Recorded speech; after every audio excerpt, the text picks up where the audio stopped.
안녕하세요. 오늘은 동북아 역사재단 박지양 이사장에 대한 공개 질의와 공개 토론 요청입니다. 내가 왜 공개 토론과 공개 질의를 하게 됐는가? 새로 부임한 동북아 역사재단 박지양 신임 이사장이 고조선 고구리 발해는 중공하고 한국이 공동으로 유산으로 공유하자라고 얘기를 했고, 독도는 우리 땅이니 이런 얘기를 젊은이들에게 강요하지 말자라고 주장을 했어요. 그래서 이 부분에 대해서 내가 공개적으로 질의를 하고 공개 토론을 요청하려고 합니다. 자, 금년 1월 3일에 4일에 취임해가지고 3월 12일 날, 그러니까 지금부터 한 일주일 전에 기자회견을 했는데, 기자 간담회, 거기에 대한 경향신문의 기사를 한번 보도록 하겠습니다. 여기 보면은 우리 역사만 옳은 것이고 저들 역사는 틀렸다는 식으로 우리 주장만 해서는 국제사회에서 이제 우리 편을 만들 수도 없고 제3자를 설득할 수 없다 라고 했고, 우리를 객관적으로 인식할 수 있는 태도와 근거를 마련해 보고자 하는 것이다. 재단에서 계획 중인 학술 행사에서 친한파가 아닌 사람들의 목소리, 젊은이들의 목소리를 많이 들어야 한다. 일본에서 우익을 대표하는 사람들이 온다 하더라도 적극적으로 환영할 것인데 제3자가 동의할 수 있게 이들과 토론을 전개하면 되는 것이다. 다시 말하면 앞으로는 학술대회나 이런 데서 친한파가 아니라 또 한국의 목소리가 아니라 일본 우익 대표도 초청해서 객관적으로 토론을 하겠다는 것입니다. 자, 그러면 거기다 대입해서 독도 문제를 보기를 들어서 한번 보기로 하겠습니다. 우리는 이미 독도를 시로 지배하고 있었기 때문에 일방적인 주장을 할 필요가 없었어요. 우리가 독도는 우리 땅이라고 처음부터 얘기할 필요가 없었던 겁니다. 그럼 독도 문제는 일본의 한 지방 행사에 불과했어요. 그러다가 국가에서 처음으로 과장급이 참석을 하고 지방 행사에, 그리고 점점 더 관여해서 나중에는 일본 정부가 직접 들고 나왔습니다. 그리고 교과서 문제가 일어나면서 외교적인 문제로 등장하게 됩니다. 이처럼 우리는 독도에서 가지고 있었는데 일본이 이 문제를 들고 나와가지고 계속해서 일방적으로 문제를 키워왔는데 어떻게 우리가 일방적인 주장을 했다는 겁니다. 우리는 너희들이 주장이 아니라고 그랬지 일방적인 주장을 한 적이 없습니다. 자, 외교 문제로 비화되자 그러면 우리가 정말로 일방적인 주장만 했느냐? 그렇지 않다는 겁니다. 한일 역사 공동연구회를 만들어서 논의했습니다. 2001년 10월 한일 정상회담에서 역사 문제의 한일 공동연구가 합의돼서 발족하게 됩니다. 그 다음에 2005년 3월 3년간의 제1기 활동 끝에 결과 보고서가 발표되었습니다. 2007년 6월 제2기 1차 전체회의 2기 한일 역사 공동연구를 공식적으로 재개합니다. 또한 2기에는 교과서 분과위원회도 신설했습니다. 이건 위키피디아 한일 역사 공동연구위원회를 치면 다 나와 있는 얘기입니다. 그렇게 논의하고 일방적인 주장만 하지 않았습니다. 그쪽 얘기 학자, 전문가 다 얘기 들었습니다. 다 얘기 듣고 그리고 논의했는데도 불구하고 교과서에 독도는 일본 영토라고 싣고 최근에 교과서 지침서까지 완성했습니다. 도대체 우리가 어떻게 일방적으로 주장했다는 것입니까? 자, 그러면 이제 교과서까지 다 집어넣고 다 했는데 끝난 판인데 무엇 때문에 일본 우익을 데려다가 객관적인 논의를 하겠다는 것입니까? 그래서 도대체 어떻게 하자는 것입니까? 자, 이 얘기는 도대체 무슨 말인지 한번 짚어보도록 하겠습니다. 예. 현재의 독도 문제나 이런 문제에 대한 한일 관계, 예를 들어서 위안부 문제라든가 이게 현주소를 잘 알아야 돼요. 일본은 드디어 우리가 지배하고 있는 독도 영유권에 대해서 겹치기 가등기를 완성한 겁니다. 적어도 교과서에 실었다는 것은 독도 땅에 대한 자기 입장에서는 자기들도 등기를 했다는 것입니다. 예. 그래서 이 독도 문제를 분쟁 지역으로 만들어 가지고 국제기구에 제소하는 것이 마지막 소유권을 갖겠다는 마지막 단계에 들어와 있습니다. 그런데 일본 우익을 데려다 학술대회를 한다? 그건 무슨 얘기냐? 그것 자체가 분쟁 지역을 인정하는 것이 되는 겁니다. 분쟁 지역 좋아. 그럼 분쟁인데 뭐 때문에 니들의 주장은 뭐냐? 이미 그거 다 해가지고 끝났음에도 불구하고 일방적으로 했는데도 불구하고 또 우익을 들여다 들으면 그것은 분쟁 지역이라는 걸 인정하는 겁니다. 국방부가 정신없이 정원책에다가 분쟁 지역으로 표시한 것보다도 더 심각한 문제입니다. 왜냐? 동북아 역사재단은 그러한 문제를 막으라고 만든 단체예요. 그런데 일본 우익 데려다가 이것을 갖다 얘기를 한다는 것은 분쟁 지역으로 인정하는 거예요. 그 다음에 그들이 주장하는 국제기구 제소 주장을 전향적으로 받아들이겠다는 의도라고 볼 수밖에 없는 것입니다. 자, 일본 정부와 극우 세력이 내세우는 논리를 그대로 받아 실천하겠다고 하니 그것도 동북아 역사재단 이사장이 도대체 동북아 역사재단은 무엇을 하는 것입니까? 이런 어린아이 같은 발상이 얼마나 위험한 것인지 아마 나중에 그렇게 한번 토론하고 나서 그 결과가 일본 신문에 어떻게 나오는가 한번 보면 이게 얼마나 심각한 문제냐 한번 알게 될 것입니다. 자, 이사장의 이와 같은 잘못된 역사관은 사실은 그냥 간단한 문제가 아닙니다. 이것이. 왜냐하면 그냥 한번 해본 소리가 아니라 취임 간담회에서 했고, 그리고 또 하나 더 중요한 것은 이와 같은 것이 그 사람의 기본 사관이라는 것입니다. 그럼 그 사람의 기본 사관은 무엇인가? 자, 신문 기사를 좀 더 다시 보겠습니다. 젊은 세대들은 일본에 대해 음식 좋고 가깝게 갔다 올 수 있는 좋은 곳 정도로 생각하고 있다. 자, 이렇게 생각하고 있다는 겁니다. 그런데 50대 이상의 기성세대들은 자기 연민과 한의 역사가 있지만 젊은 세대들은 그렇지 않다. 가서 잘 먹고 좋은 곳 가서 놀고 오고 그렇게 생각하는다. 근데 50대 이상의 기성세대들이 자기 연민이라는 것은 자기를 가엽게 여기는 겁니다. 한의 역사를 가지고 젊은 세대의 역사를 강요하고 있다. 그런데 그런 역사를 젊은 세대에 강요해서는 안 된다라고 주장을 하고 있는 것입니다. 자, 일본의 한국집에나 35년간 한국집에나 독도 문제가 자기를 가엽게 여기고 한이 서린 역사인식 때문에 생긴 것입니까? 한국의 집화 독도 문제가 우리나라 사람들의 열등의식과 한 때문에 생겼단 말입니까? 솔직히 이게 무슨 역사관입니까? 걔들이 쳐들어왔고 걔들의 문제를 삼은 건데 이 역사신이 왜 우리 소위 50대 이상이 갖고 있는 한의 역사 그리고 자기를 가엽게 여기는 연민의 역사 때문에 이게 생기고, 자, 그런 역사 인식을 젊은 세대에 강요하지 말자? 이 얘기는 뭐냐면 젊은 세대들은 일본에 대해서 음식 좋고 가깝게 갔다 올 수 있는 좋은 곳인데 50대 이상의 이런 한의 역사 인식을 가지고 방해하지 말자는 거예요. 이게 동북아 역사재단 새로운 이사장이 첫 번째 기자간담회에서 한 공식적인 발언이라는 것입니다. 그래서 제가 공식적으로 묻습니다. 이사장에 묻습니다.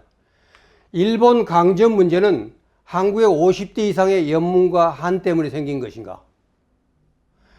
독도 문제는 한국 50대 이상의 연민과 한 때문에 생긴 것인가? 위안부 문제는 한국 50대 이상의 연민과 한 때문에 생긴 것인가? 강제징용 문제는 한국 50대 이상의 연민과 한 때문에 생긴 것인가?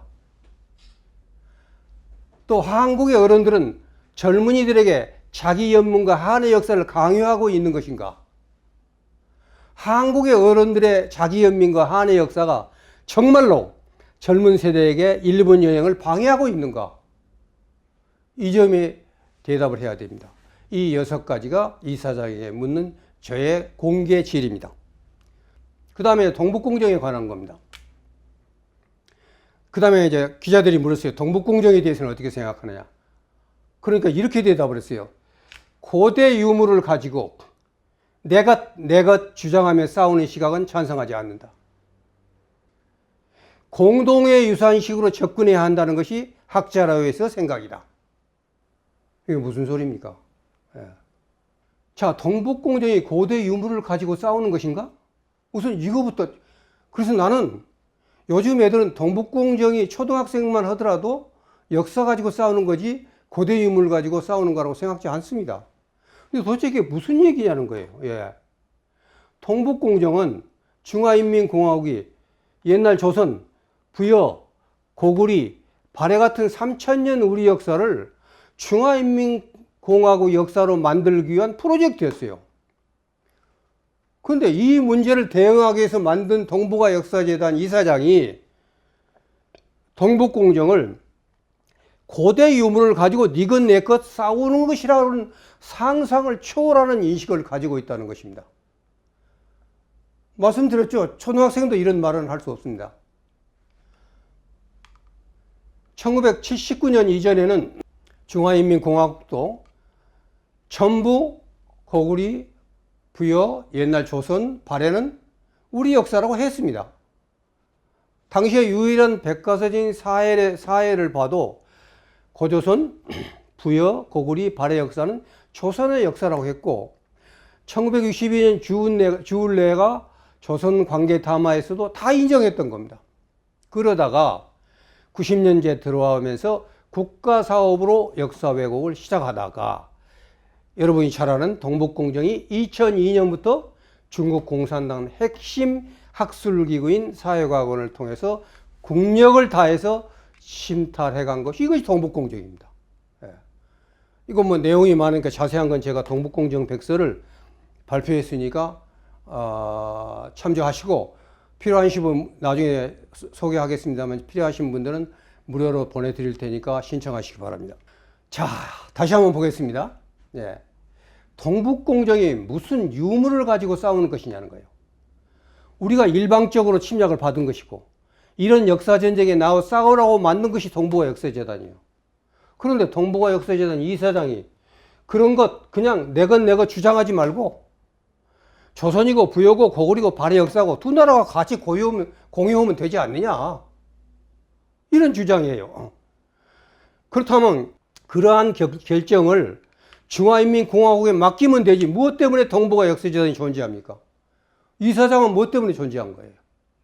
우리 역사를 공동유산으로 하자는 것은 정확하게 중화인민공화국의 한 나라 역사를 두 나라가 함께 쓰기, 걔들은 일사양용이라고 해서 내몽골을 먹을 때 했던 작전을 우리 동북공정이 똑같이 썼던 일사양용, 한 역사를 두 나라와 함께 쓰기 작전을 정확하게 지금 동북아 역사재단 이사장이 대변하고 있는 거예요. 예.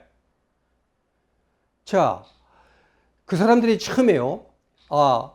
고구리, 특히 고구리를 중점으로 쓰십니다만 이 역사를 중화인민공화국 역사다 이렇게 하면 아무도 인정하지 않을 것이다. 그래서 첫 번째 딱 아주 용이 주도하게 내세운 것이 일사양용, 즉 한 역사를 두 나라 함께 쓰기를 내세웠어요. 그런데 그렇게 하면 한국에서 막 들고 나올 줄 알았더니 학술적으로 해결하기로 합의하고 학술대회를 했는데 한국 측에서 동북정에 대한 문제 제기를 하나도 안 하는 거예요. 그래서 일사양용 요걸 싹 집어넣고 3000년 소유권에 아무런 추정도 안 하니까 그냥 그걸 다 먹어버린 겁니다. 예. 그리고 2년을 더 연장해서 2009년에 역사 침탈을 완료하고 2017년까지 17년까지 자국의 국사로 만들어서 백과사전까지 다 바꿨습니다. 이것도 자세한 것은 제가 중화인민공화국 국사가 된 조선, 부여, 고구리, 발해라는 책을 냈으니까 자세히 참고해 주시고 이 책이 필요하신 분은 저한테 연락을 하시면은 또 무료로 보내드리도록 하겠습니다.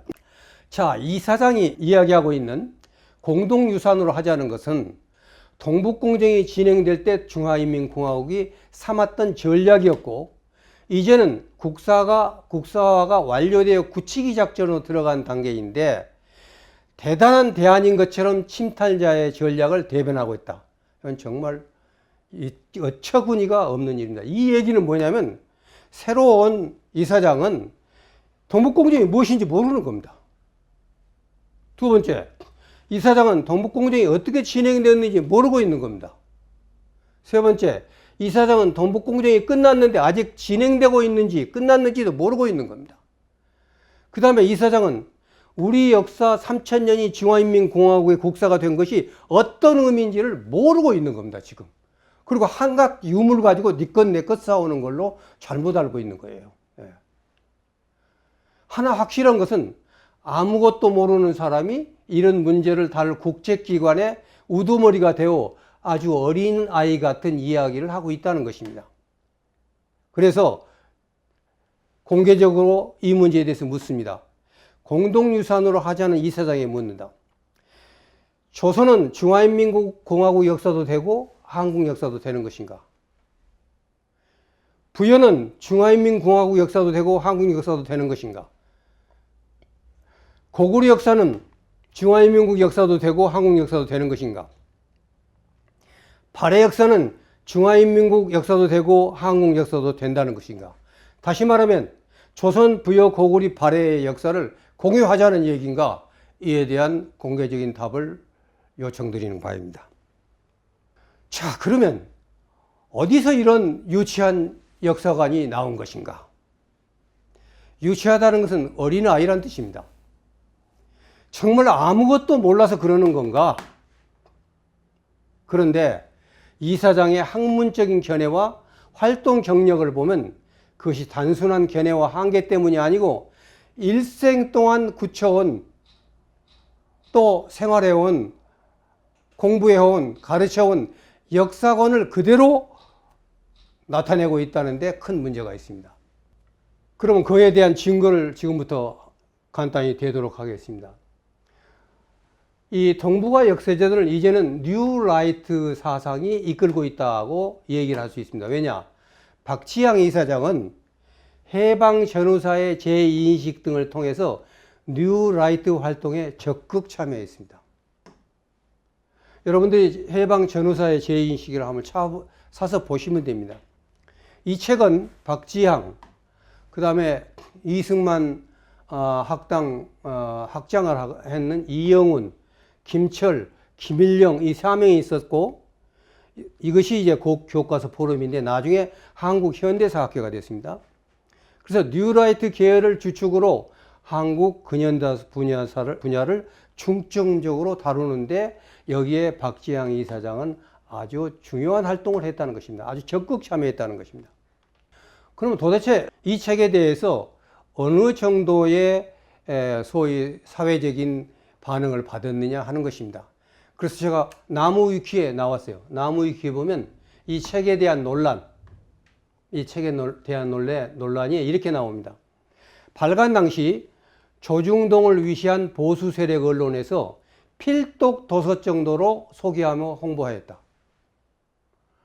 학계에서는 파장이 굉장히 반발이 엄청났다.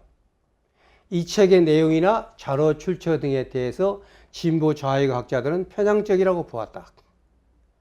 그 다음에 1979년 발간된 해방 전후사의 인식이 북한의 주장을 무비판정으로 수용하며 NLPDR의 동떨어진 세계관, 역사관을 만들어냈는데 거기서 전향한 주사파들이 참여한 이 책은 김일성 자리에 이승만을 집어넣고 방향만 다를 뿐 같은 짓을 했다. 한국현대사 연구의 권위자인 서중석 교수는 이 책을 비전문적이라고 규정짓고 한국현대사를 정치적 잣대로 이용하려고 한다고 비판했다. 이건 지금 나무위키에 있으니까 여러분 보시면 아마 더 자세하게 볼 수 있을 겁니다.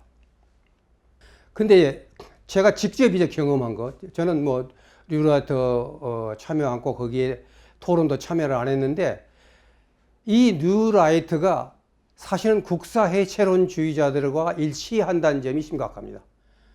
근데 이 문제는 제가 직접 참여했기 때문에 당시 상황을 좀 말씀드리도록 하겠습니다. 예. 뉴라이터 활동에 대해서 많은 논쟁이 있지만 이상하게 뉴라이트에는 얘기를 하는데 국사 해체론에 대해서는 참 조용히 해요. 국사 해체라는 건 국제가 필요 없다는 겁니다.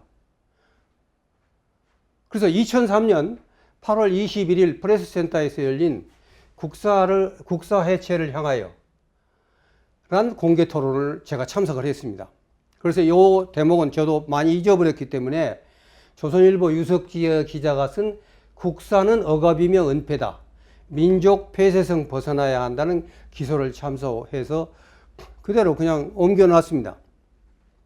그 당시 토론회에서 이영훈 교수가 뭐라고 그러냐면 민족주의가 조종하는 공동체적 평균주의는 정치적 포퓰리즘의 원천일 뿐 아니라 분배를 둘러싼 계급 갈등을 필요 이상으로 증폭시킨다.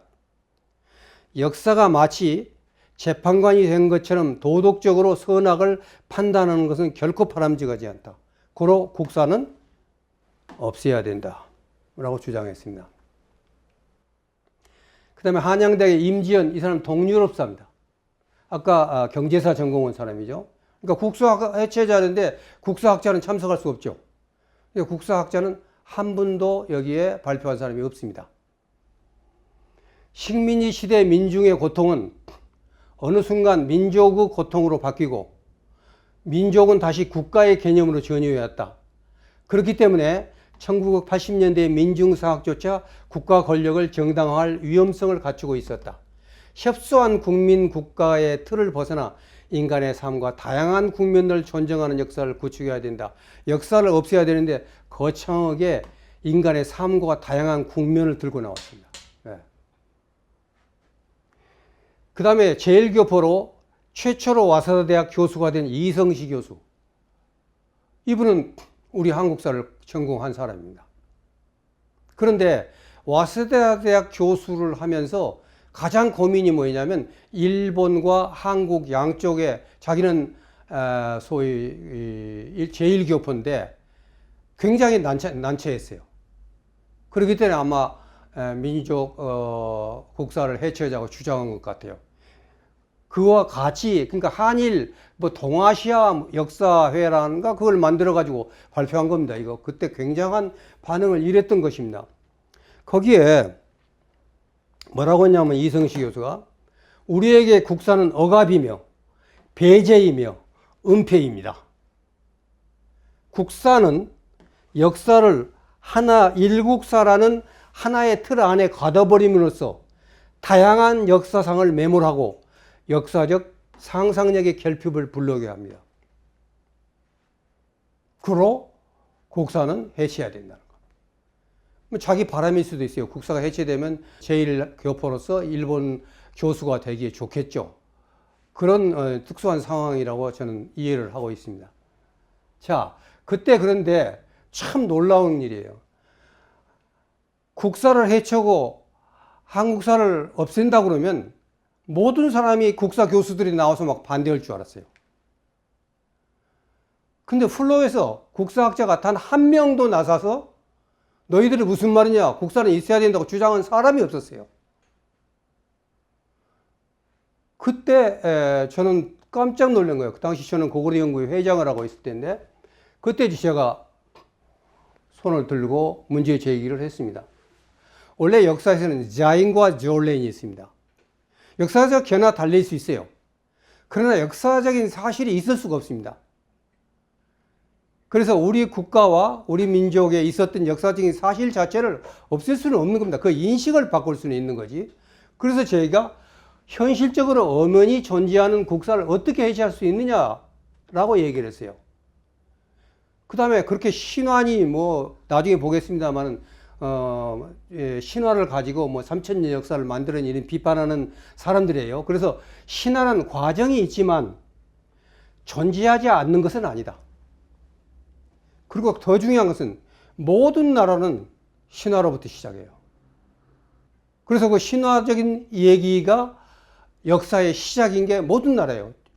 뭐 중공도 그렇고 일본도 그렇고 서양도 마찬가지입니다. 그 이소음 얘기는 그렇게 좋아하고 믿으면서 왜 당구신화는 안 믿습니까? 자, 그 다음에 내가 더 이런 얘기 했어요. 한국사 서술이 과증된 게 아니라 오히려 열등의식이 문제 아니냐. 그게 무슨 얘기냐 하고 내가 하니까 이영훈 교수가 국사 해체란 모든 걸 파괴하고 허무주의로 돌아가자는 게 아니다. 다만 다양한 측면에서 볼 수 있는 역사 민주화를 의미한다. 좋아요. 그렇게 견해를 가지고 주장해라 이게. 나는 이 단체가 없어져라. 너희들은 안 된다가 아니에요. 지금 문제는 뭐냐? 바로 이런 사람이 우리 국사를 위해서 또는 우리 민족사를 보호하고 대응하기 위해서 침탈을 대응하기 위해서는 동북아 역사재단 이사장이 이런 사람이 들어오면 되느냐는 거예요. 이런 역사관을 가진 사람이. 자, 한국사에 대해서 그러면 국사 해체론은 어떻게 하느냐. 이용훈 교수가 아까 그걸 쉽게 풀었어 가지고 해방 전후사의 재인식을 쉽게 풀어쓴 책이 나왔습니다. 그 출판사 서평에 나온 것을 내가 그대로 가져왔습니다. 단 1%, 1g도 제 생각 안 들어 있습니다. 국사해체로 자들 한국의 인식은 수천 년 전부터 한반도에 단일한 민족이 존재해왔다는 명제는 조작된 신화다. 한국 역사에서 민족이라는 집단의식이 생겨난 것은 일제와 식민지식이다. 일제의 억압을 받으며 소멸 위기에 직면한 조선인들이 그들의 하나의 정치적인 공동 운명체로 새롭게 발견하면서 민족이라는 집단의식이 형성되었다. 그러니까 우리가 당태종을 맞아서 그 힘들고 어마어마한 목숨을 끊어가면서 싸웠었던 일, 임진왜란 이런 것들은 다 민족의식이 아니라는 겁니다. 다시 말하면 근대 역사학에서 이르게 한 민족이란 개념을 가지고 역사를 보고 있는 겁니다. 그건 잘못 본 겁니다. 이건 토론할 시간이 없기 때문에 그냥 넘어가겠습니다. 민족이란 고정된 실체가 아니며 다른 모든 것이 그러한 성립, 발전, 좌절과 해체가 과정이 된다. 이제는 해체할 때가 됐다는 겁니다. 따라서 식민지식이 발견된 민족의식이 해방 후 남과 북에서 지배적인 국가 이념으로 발전해왔고 현재 전성기를 구가하고 있지만 세계화 흐름에 밀려 점점 쇠퇴한다는 것이 이 책의 전망이다. 이게 소위 이영훈 교수가, 그리고 끝에 가서 여기 지금 서평에 보면 이영훈 교수는 이 책에서 민족사관과 민족주의를 맹렬히 공격하고 있다라고 합니다. 지금 어마어마한 네오내셔널리즘. 지금 보세요. 이스라엘 전쟁도 민족주의입니다. 그 다음에 우리가 알고 있는 우크라이나 전쟁도 옛날 그 역사가 그 땅이 어느 나라 역사냐 가지고 싸우고 있습니다. 대만 문제도 마찬가지입니다. 이렇게 세상이 변하고 있는데 이제는 쇠퇴하고 있으니까 국사를 해체하자고 주장한 것이 국사해체론입니다. 그래서 이러한 인식을 가진 사람들이 지금 왔는데, 그래서 제가 왜 동북아 역사재단 이사장과의 공개 토론을 제안하느냐. 이게 토론 제안의 사유입니다. 역사적자들은 자기 나름대로 사관을 가지고 역사를 비판할 수 있습니다. 저도 특이한 역사관을 가질 수 있습니다. 그러나 그런 소수 의견이 국가의 역사와 영토 침탈에 대응하기 위해 세워진 동북아 역사재단이 전략적인 사관이 된다는 것은 엄청나게 큰 사건입니다. 원래 이 국제기관은 동북공정에 대응하기 위해서 2004년에 처음 발족됐습니다. 그것이 고구려 연구재단입니다. 요건 제가 새로운 이사장한테 공개 토론을 제안한 게 한 달 기간이 있으니까 공부를 해가지고 오시라는 겁니다. 그리고 토론하자는 것입니다. 첫 번째 이사장이 김정비 이사장이 있어요. 고려대학교 총장이었고 한국 고대사 전공이에요. 그런데 학술적으로 두 나라가 해결하자게 생긴 겁니다. 그래서 한중학술대회가 북경에서 열렸고 두 번째 학술대회가 한국 화성에서 열렸습니다. 그러나 어떻게 됐느냐? 이때 이 두 학술대회에서 단 한 글자도 동북공정이라는 단어가 나타나지 않았습니다. 여기는 역사 문제를 해결하라고 변호사들을 보내서 내 거다 싸워야 된장에 보냈는데 이쪽 변호사가 딱 와서 얘기하려고 보니까 이쪽 변호사가 아무것도 안 하는 거예요. 내 거란 얘기를 안 하는 거예요. 그리고 그 물건은 아름다운 거고 좋은 거다. 이것만 하는 거예요.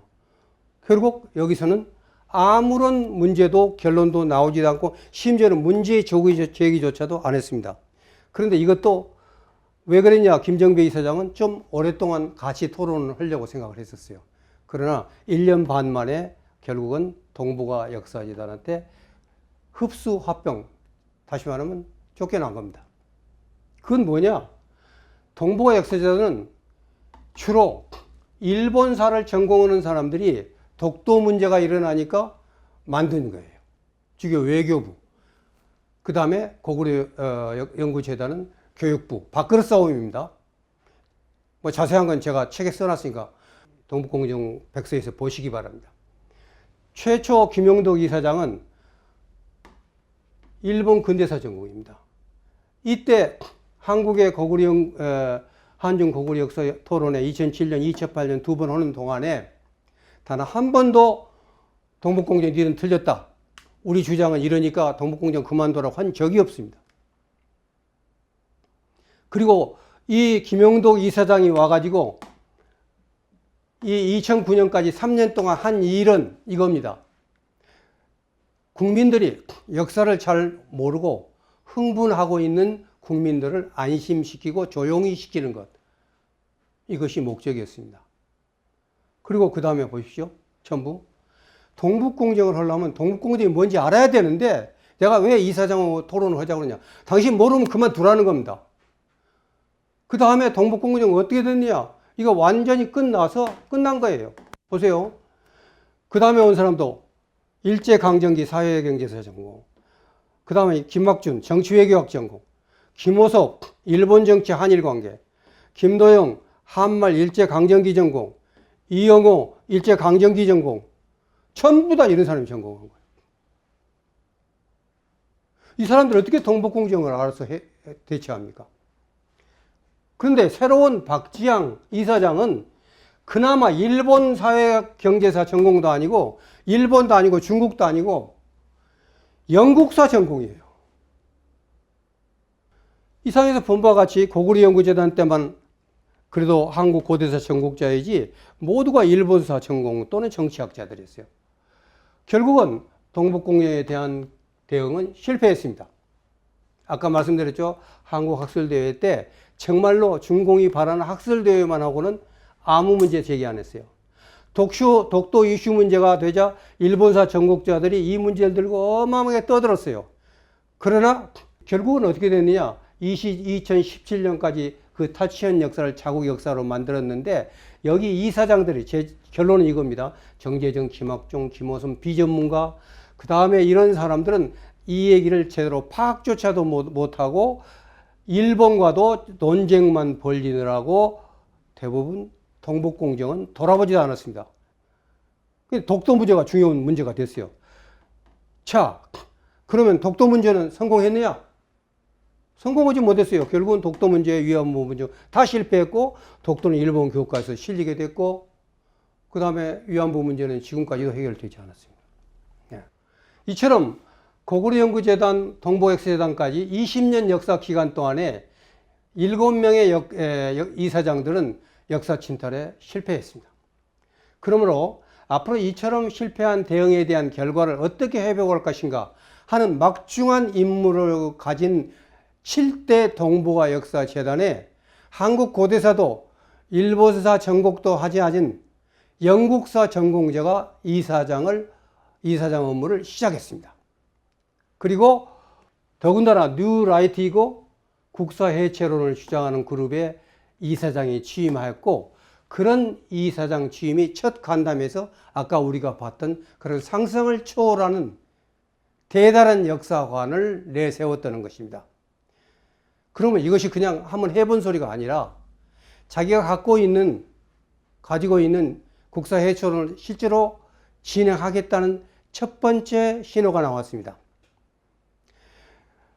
재단의 홈페이지 재단 소식을 들어가 보면 딱 2개가 나왔습니다. 첫 번째가 제7대 박지양 재단이상 취임식. 두 번째가 수욕 포럼에 임지연 교수 강연회가 나옵니다. 수요 포럼에. 이것이 재단 이사장이 1호를 침입해서 금년 들어서 첫 번째 행사입니다. 거기에 임지연 교수 강연이 들어가 있는 겁니다. 제일 먼저 한 겁니다. 임지연 교수는 누구냐? 아까 국사해체론 했을 때 가장 앞섰던 사람이 임지연 교수입니다. 한양대 교수라고 했었죠. 서강대학교에서 역사학과 철학을 전공해서 동대학원에서 마르크스 엥겔스와 민족문제로 박사학위를 받았어요. 그 다음에 서강대학교 교수로 있으면서 트랜스내셔널 인문학 연구소를 설립했어요. 트랜스내셔널은 뭐냐면 민족을 넘어서 그 말입니다. 탈민족주의를 한다는 것입니다. 그리고 대표적으로 민족주의는 반역이다. 우리 안에 파시즘, 이 파시즘은 민족주의를 말하는 겁니다. 희생자 의식의 민족주의, 이 희생자의 의식의 민족주의라는 게 보면 강연의 제목이 희생자 의식 민족주의를 넘어섭니다. 넘어서. 그게 동아시아 역사 화해를 향하여. 똑같은 얘기죠. 자, 이사장이 공유해야지 된다. 우리 것도 드려야 된다. 이런 이론적 근거가 바로 민족주의를 넘어서 동아시아 역사의 화해를 향하여입니다. 좋아요. 저도 얘기합니다. 정말로 보편타상성이 있는 동아시아 역사를 만들자고 주장한 사람이 접니다.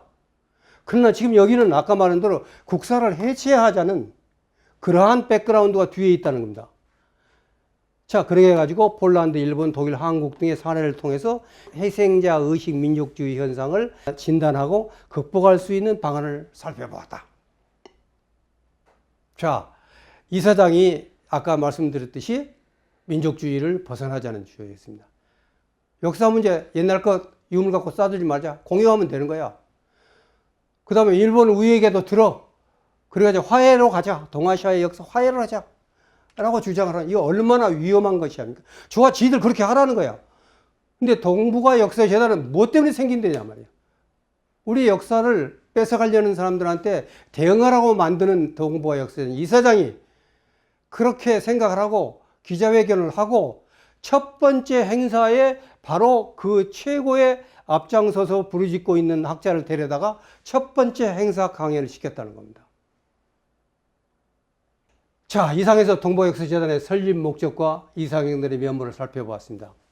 제7대 이사장의 박지양 이사장은 여러 면에서 전혀 다른 이력과 활동을 하는 인물이라는 점에서 굉장히 걱정이 앞섭니다.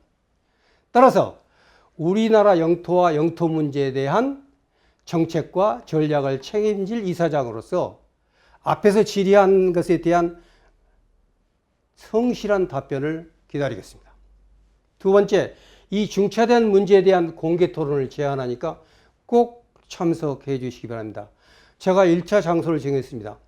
2024년 4월 26일 목요일 오후 2시 국회의원회관 소회의실입니다. 만 시간이 맞지 않으시다고 보통 그렇게 얘기하더군요.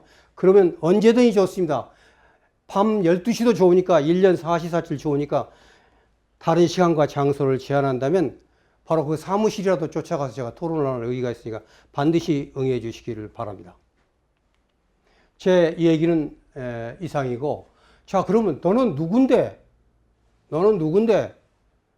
동북아역사재단 이사장한테 이렇게 공개 토론을 요구하는 거야?